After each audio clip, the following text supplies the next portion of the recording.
तो आपके लिए, आपकी जानकारी के लिए बताना चाहता हूँ कि ये जो हमारे देश का टीवी है, मीडिया है, अखबार है, ये सब ब्राह्मणों, बनिया और ठाकुरों ने अपनी औलादों के लिए खोला है। ये उन्हीं की पत्रकारिता है, अपने फायदों के लिए खोला है, अपनी औलादों के फायदों के लिए खोला है। तो इस देश का जो टीवी, मीडिया, अखबार है, ये पूरी तरह से ब्राह्मणवादी है, ठाकुरवादी है। और ऐसे ही एक दक्षिणापंथी न्यूज चैनल का मालिक, देखो क्या कहना चाहता है ये ब्राह्मण। रिपब्लिक भारत है और उसका संपादक अर्णव गोस्वामी, जिसके पत्रकारिता के चर्चे अमेरिका में होते, लंदन में होते, क्योंकि उसका एजुकेशन हार्वर्ड यूनिवर्सिटी से। जी हाँ, आपको मजाक लगेगा, हार्वर्ड यूनिवर्सिटी से पढ़ाई लिखाई उसकी। और वो कहता है कि रामनवमी के दिन शोभा यात्रा निकालना हमारा हक है कि नहीं, पूछता है भारत। बंगाल में अभी भी 70% हिंदू है, तो 70% हिंदू आबादी को हक है कि नहीं सांस लेने का, उनका हक है कि नहीं। भगवान श्री राम का नाम लेना हमारा हक है कि नहीं। और मैं ये कह रहा हूं कि ये ड्रामा कब तक चलेगा। हम फिलिस्तीन का झंडा लहराएंगे, ये हमारा हक है।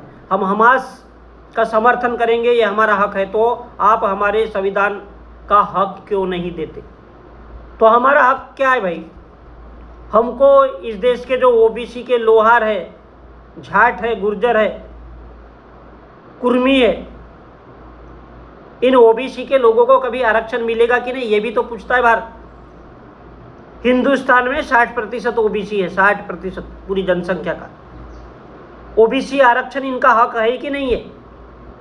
वो तो कभी आवाज उठाते ही नहीं है ओबीसी के लोग। और इसलिए तो अनुराग ठाकुर ने भरी संसद में राहुल गांधी से पूछा था कि जाति क्या है तेरी, बता।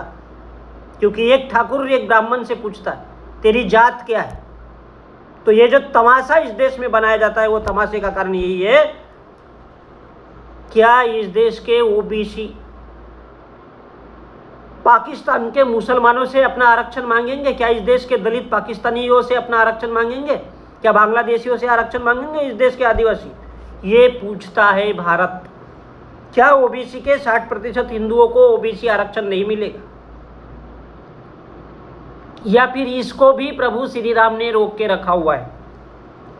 क्या ओबीसी, एससी, एसटी, मुसलमान इस देश का नागरिक नहीं है? ये पूछता है भारत। तो उनको आरक्षण क्यों नहीं चाहिए, ये पूछता है भारत।